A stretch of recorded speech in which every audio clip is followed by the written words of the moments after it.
ahead and get into it because y'all were at the last one. You already know what the vibes are for this. Just pretty much trying to create a space for people that are ultimately finding their way. And the world hasn't caught on to their greatness, but they're all super great. So everyone has something inside of them that is super great. And we're in a climate and space to where people are like unauthentically winning based off of like fake personalities and all the things. And I want a place for the real ones. So I want that to be like, just build a platform for those people. Today, Monday's Bible study. Is it recording, Mom? Hi, bougie homegirls and homeboys. So today we're going to be focusing on Habakkuk, a very familiar scripture. Everyone always quotes it, write the vision, make it plain, but no one knows what the context is. So I want to be able to help you all with understanding like what was going on during that time, where it even came from. And it's a very short book of the Bible. It's like 3 chapters long, literally.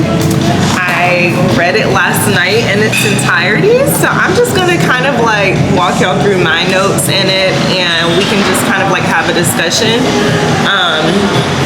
So in that slide, you'll see write the vision. So it's based on the book Habakkuk. It's a study for, in our case, visionaries, dreamers, and doers. So that's how we're gonna look at it through the lens of that. And write the vision and make it plain. The author is Habakkuk, and he was a prophet. It was during the late 7th century, like last month. I'm like, I don't know how long ago that was. It was a very long time, okay? Just know it's a very long time. So they were in Judah, and in Judah during that time, it was a bunch of corruption and just people were wilding out, okay? And so the unique feature about this book is that it's a dialogue with God, and it's not necessarily a message to people, because like most of the time in the Bible, it's people, the Bible is talking to people, whereas with this one, he's talking to God. So we get to see like the dialogue between Habakkuk and God. And the key message is that faith when you don't, to have faith when you don't understand God's plan, because a lot of times what we think is going to happen is not what God is thinking. So I really enjoyed this book, so let's go ahead and dig right in. So the first chapter, you see that it's talking about basically Habakkuk is burdened. He's burdened by his people and what's going on, like I said, in Judah. So there's violence, there's corruption, there's injustice, very much what is going on right now in America. And he is very frustrated. He is like wrestling with like you know, I love God, I have faith in God, all the things, but like I am frustrated. And I don't know about y'all, but like yesterday, I was having a moment. I was like very much talking to my friend Alicia, and I'm like, no, I don't know who it was, but I was just telling them, it's like, I am just so frustrated. I feel like ever since I took I'm like, okay, like I'm gonna be all in with my relationship with God. I honestly feel like it's been the hardest of my life, which is insane. So that's frustrating to me, because it's like, I'm trying to do all the things right. I'm trying to abide by what you are asking of me. I'm being obedient, all these things, but like, I am so frustrated because what are we doing? And so that is exactly what's happening with Habakkuk. Is he is so frustrated with God, because it's like he feels like God seems like silent and like not hearing him, and very much like inactive. And so verses 1 through 4 is basically him talking to God about his frustrations. Now in verse 5, this is where God answers, and it's interesting because God's answer was absolutely not what he was anticipating. So he literally was saying that I am doing something something in your days that you will not believe. Because he already knew like what he was planning to do was like super unconventional. Habakkuk was not expecting for God to say what he was going to say. And so oddly enough, God was like, you know what, I'm gonna use people that are in a worse predicament than y'all. They are like way more unruly. Like you think y'all are unruly, I'm gonna use the people that are more unruly than you to actually do my work. And it's like, wait, what? How are you gonna use them? And that is like so applicable to us in our lives, because it's like, we're like, God, like we're calling out to him and then he's giving us answers, but it's not nowhere near the answers that we think he is going to give us. So it's just like, do what now? And so he is basically saying like, yeah, I'm gonna do something, but it's not gonna be what you expect. So it also lets us know in his response that while we think he's silent, how are you? Hi, Mom. Hi. So we're doing our Bible study.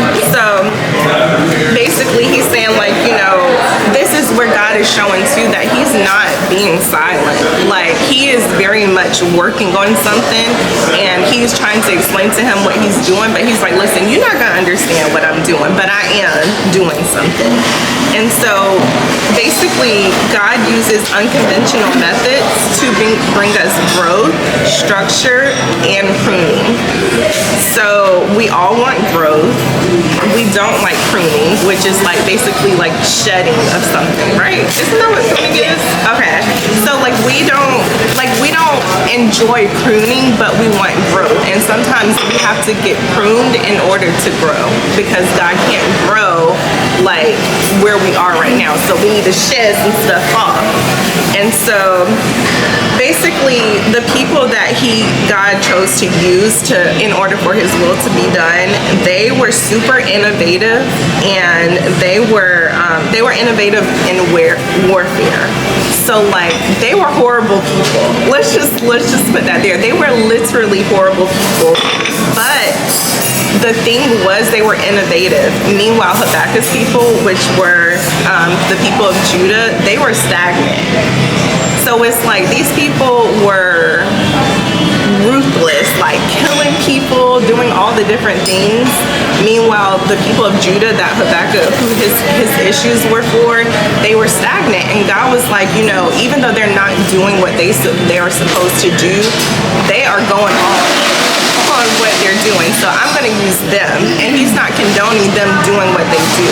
He's not by any means. But in verse 11, he says, they are guilty.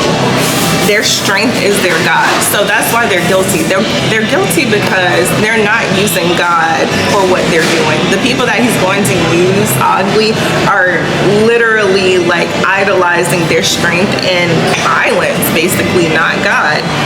And so we move on to verse 12, which is where Habakkuk responds back to God based off of what he just said. Like, he's so confused.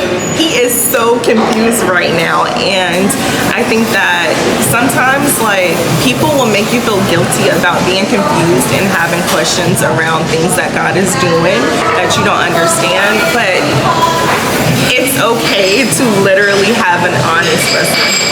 In verse 12 is where you see that Habakkuk is confused by God's response, and it's honest wrestling. And it's okay to have questions. It's okay to wrestle with the things that you don't understand that God is doing.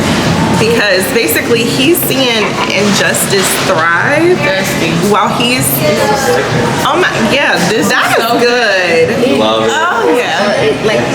All right, so the reason why Habakkuk is obviously confused, why do y'all think that Habakkuk is confused right now? Because she sees two different sides of things. She sees like negative activity going, or people maybe being fruitful in their negative ways. Yeah. And then she sees a group of people maybe like having struggles and like, hey, well, God, if we're supposed to follow your word and you gave us this law to follow, why are these things happening? I guess like the fruits of the spirit, like why is this happening? Now I'm confused. Yeah. Yes. So so very confused. He's literally seeing that, like, God literally just told, I don't know if it's a he or she. We don't. When she said she, Is it I'm a like, he or a she? I guess when I was a kid, Was Habakkuk a she? I don't know, but how I received it as a kid was that it was a woman. I don't know, but those are the things that I think, like, a lot of the things within the Bible are subjective because Yes. like things that are written just for us to, like, to have guidance. Yeah. Like, however you interpret it, It's fine. Yeah. Yeah. And then also when I got to college, I met a girl named Habakkuk. Oh. I was like, we could be It's a girl. that settles it. Right. That's so funny because now I'm gonna be like, You gotta it's a ask girl. Daddy. It's a girl. Yeah. He gonna say it's a boy. Yeah, of course. Of course he gonna say it's a man. But she Habakkuk. So anywho, basically the reason why Habakkuk is super confused, the main reason why is because God is telling him that he's going to use someone that's in far worse shape to reveal whatever he's trying to do. So Habakkuk's confused because he's like, why on earth would you give like a platform of like injustice people to thrive while we over here trying to do what's right? Like, why are you using them? And I think that any of us would ask that. Like, why are you gonna use them when I'm over here doing what I'm supposed to do, but you want to use them and give them a platform? And it's like we literally have to like trust God. And we all say that we trust God, but do we really? Do we really? Because like, yeah, this is a perfect example of like, he's telling him something off the wall to do, and I don't know, you know? And so moving along, you see that like, one thing that I wrote in my Bible is that before strategizing, you need to stabilize your faith. Because I think that a lot of times as like business owners, creatives, all the things, like we just jump into strategizing and we trying to figure out like, what is the strategy? What is our goals? What is all these things? And it's like, have you stabilized your faith to make sure that you're rooted, like you're not like putting your business and whatever you're doing on a pedestal, like you're literally like rooted in God and stabilizing your faith. Like I really trust God. Before I come and add what I'm trying to do or whatever, I trust him first. And so stabilize your faith before you strategize. So on chapter 1 was basically, we're just gonna review what we just went through. So chapter 1 was the burden. So Habakkuk had honest questions, but he also had holy frustrations, because sometimes we can have like angry frustrations.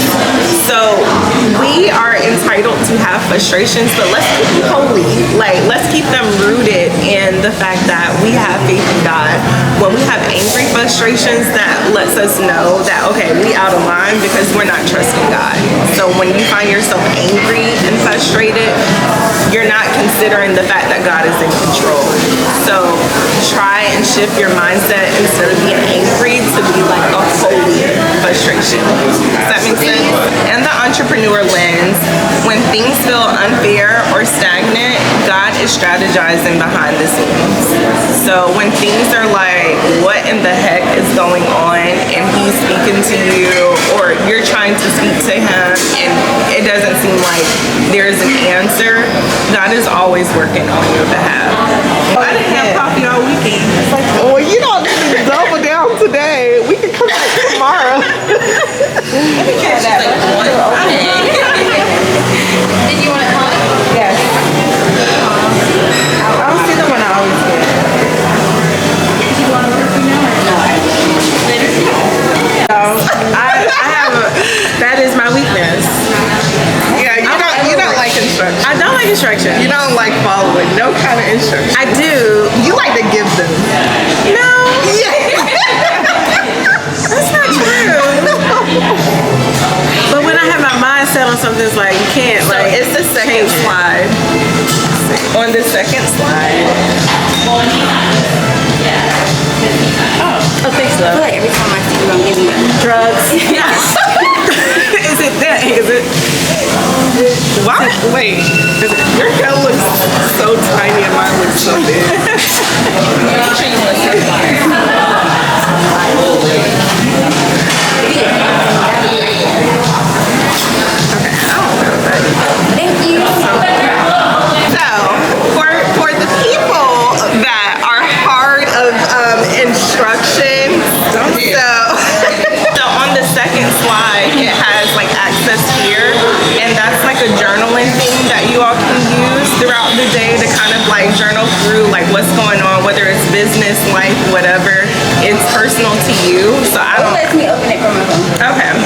And so it will be, for the journal, it will be easier to do it on your computer so you can type, because it's like for you to type in stuff for yourself. And so that is on there. But when you click on it, you have to make a copy.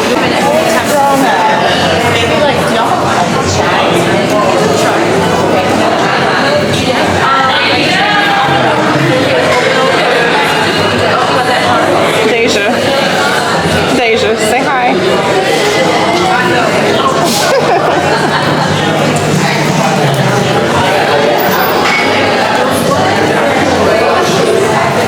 We can't figure out if it's a he or she. She said she. I asked Chad said it seems to be a male, but I don't want to say that Habakkuk, like it's subjective for me, so Habakkuk is a woman, okay? And they're looking back at what is happening within what's going on in their lives. And it's like God is providing positive things or good things are happening for this demographic of people who are not showing themselves, I guess.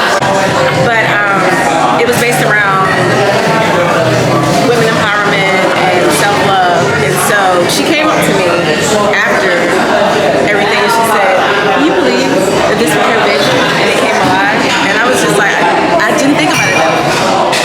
So, yeah, and I was like, "You're absolutely right." She was like, "Do you remember this was all in your head and look at it now?" So, yes, write it down. And take the pictures so you can, for the memories, like, you know what I'm saying? I'm so bad with that. I never document the journey. Document the journey. I try to I'll get better. tell me to do it. Yeah. Or also, I don't know if it's imposter syndrome. I don't know what it is, but it's just kind of like when I do something or complete something, it's like, okay. Nah, cause So I'm sitting here with you in this moment, and I'm like, you asked me a question, and it was very specific. I don't have an answer to give you because I just don't know. okay, so in that journal, there's like a couple of things that will probably spark. Do you journal any? Do you make goals? Like, do you write down goals? Yeah. So, do you have a central place and where you write down your goals? No, I write them everywhere, so I can just randomly see them. So I think that maybe what you need to do is like you can even take your phone like and make a note and put your you need to have your goals in a central place. Like, yeah, you can like scribble them wherever, but you need to have like one place where you have all of your goals so you can like literally go to it, right? And so if you have a central area for your goals, you'll see the goals that you checked off.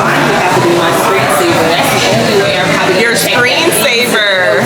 I think once I put notes in, You don't go back to it. yeah, so it's like I need to see. Yeah, I have to start physically writing too. Yeah, Have a journal. and then it's you don't mean no. So have a central, whether it's your phone, whether it's a notebook, like one notebook, not like, you need to have a central place. Yes, I'm sorry.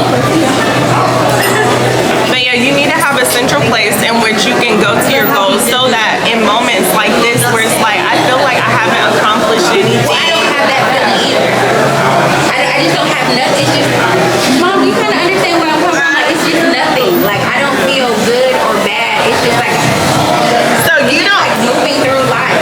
but you can't do that. You have to learn how to like, say like, wow, I accomplished something and it's time to celebrate. You cannot just like, You have kids, right? yeah, You got them ready, got them out the house this morning. You did that by yourself. accomplishment. But you got through the first. Everybody. I think that's a vision flipper. That's what I'm supposed to do. Yeah, like, No. and I guess because I have been conditioned. So you're gonna write your vision down. You're not just gonna dream about it and think about it. And then number two, you're going to, it says clearly inscribe it on tablets, which means you need to clarify whatever your vision is. Like you need to spell it out, because if you don't clarify, you're not gonna gain any momentum in what you're trying to do. So you can write down like, I want to own a coffee shop. But if I don't clarify that, how am I just gonna own a coffee shop? You know what I'm saying? I have to like literally spell out all the things and clarify all the things in order to actually gain momentum in what I'm trying to do. And then it says, so one may easily read it. So you want it to be so simple and so clear to where like anyone can be like use it as directions, right? So if someone can't look at it and like repeat what you're trying to do, your vision isn't clear. So that is going to give you direction and motivation to actually do it. If you don't know what you're trying to do, you can't do it. Like, so we got to be so clear about it. And then in verse 3 it says, for the vision is yet for the appointed time, which means that it's not on our time. Like we can write down something, we can write down deadlines, we can write down all these different things, but ultimately it's never our time. It's always God's time. So we write that vision down, we hope we're the best, and we let God do his thing, and we do our part too, whatever that looks like. And so the rest of the second chapter talks about like different woes, and woes basically means like judgment from God.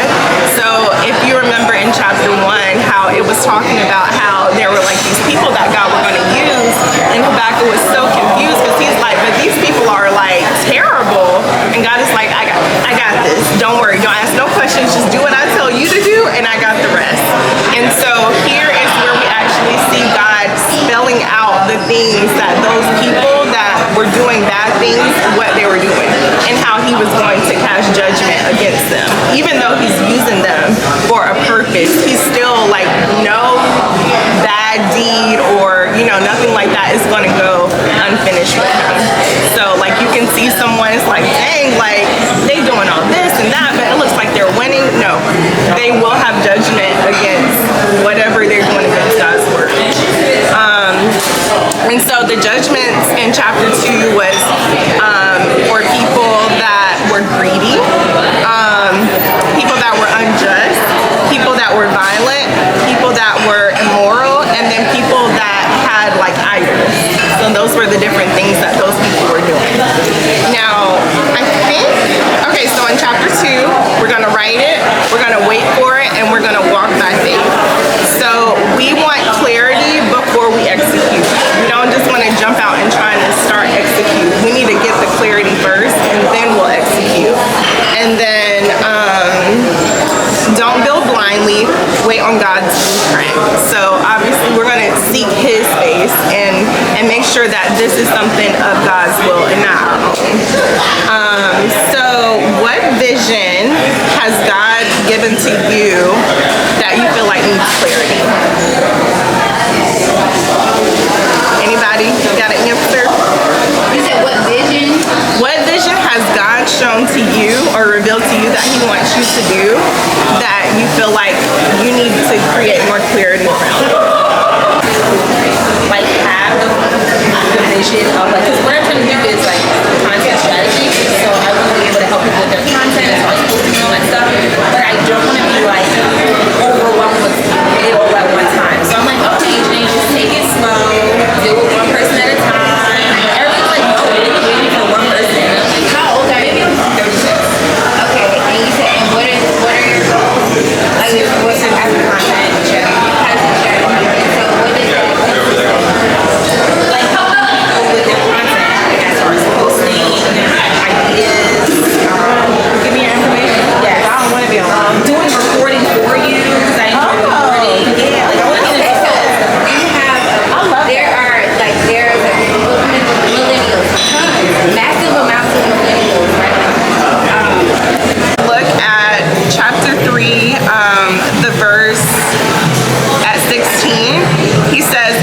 quietly wait for the day of distress to come against the people invading us. Though the fig tree does not bud and there is no fruit on the vines, though the olive crop fails and the fields produce no food. Basically what he's saying is, even though this is my circumstance and it's like, it doesn't seem like I'm getting anywhere, the circumstance has not changed, his perspective has. So like everything is still bad. You know, like he shifted his perspective to be like, things are bad, but God is good, ultimately. Yeah. Like delayed is not being denied. Yes, absolutely, absolutely. So in that, and so God equips visionaries, and I would say that all of us at this table are visionaries. He equips us literally with stability in the midst of uncertainty. Because as a visionary, there's like a lot of things that you want to do, a lot of things that you want to see for yourself and your business and all the things. And it's like you can't see it. It's like, this is what I want, but I'm so far away from what I want, I cannot see this happening. And so he literally, if you are deemed a visionary and God has given you a vision, he gives us stability and uncertainty. Now, whether you lean in on that or not, that's your choice. You know, you can like literally just stay in a frustrated place, or you can use him as like the person that holds you up in the middle of uncertainty. Okay? And so basically, Habakkuk is basically from the first chapter to the third.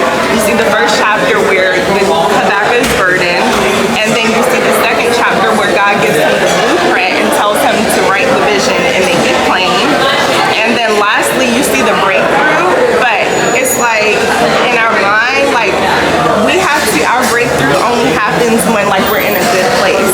But what we need to shift it to think like, no, our breakthrough happens when we realize God is in control. Because once you realize that he's in control of whatever that uncertainty, whatever that situation is, it should give you relief. Like that's what we have God for a relief of whatever we're going through, essentially. So, I think, let's see. So, in chapter 3 on the slideshow, it says, your response in waiting should be worshiping. So like whatever worship looks like to you, whether it's like listening to gospel tunes or praying or, you know, whatever worship looks like to you, like that's what you should do when you're waiting. It's like worshiping him in spite of whatever is going on, right? The revelation here is that God's strength sustains us. If we don't have his strength, like we can't be sustained. We need him. We cannot do this by ourselves. And also, your joy is not tied to sales, likes, or outcomes. Yes, it's not. It's not. It's tied to God's sovereignty. So let's not focus on the sales, the likes, the outcomes, all the things. Like, let's not focus on that because that's not why we're doing it. And the right people are going to come. Like, all of you are the right people for this moment, right? So it's like, don't focus on those other vanity metrics. Like, while society tells us they're important, they're not. They're not. Because the point is, you can have 1,000 people like your picture and none of them, well, yeah, like, or you can have 10 and 10 of them, you know what I'm saying? So like, let's not focus on like the vanity metrics of things. Okay. So the themes for visionaries based off of what we just read is faith over feelings, because we feel a lot of things, we're human, but we need to consider our faith first. Timing is not our own, it's God's. Clarity, we have to have a vision that is clear. Consistency, we have to continue to renew our faith in God. Like, it's not like a one-time thing and it's over. No, you got gotta keep renewing that. And then lastly, worshiping while you wait. So we're gonna skip because y'all see it says the co-work session. We ain't gonna get there. What do y'all want to do next? Do y'all want to talk about like the Q4 edit, or do y'all want to the Q4 edit? Do y'all want to jump into that now, or do y'all want to like a little break? You want to jump into it? Okay. I'm listening. Oh, you're good. Yeah, you know. Okay. So I am behind, but I had planned on doing like an actual like webinar situation to where people can log on to the webinar, have like a workbook and all the things. And I just haven't done it yet because life has been life. But I figured that I would give y'all like a mini version of it, and so y'all can kind of like get a glimpse of like what it will be, and I can kind of get some feedback around it. So this is obviously like a light version of it all, but yeah. And I'm not even gonna go through like who's that girl because y'all kind of already know me, but professionally, graduated from state with a marketing degree. I've been a realtor, so I'm privy to like the service side of things, and then I've also had a boutique for 10 years, so obviously I'm privy to the product side of business. So it's like I have a good balance of all the different types of things, right? And also I've even had a corporate job doing tech sales, so it's like I've done it all, okay?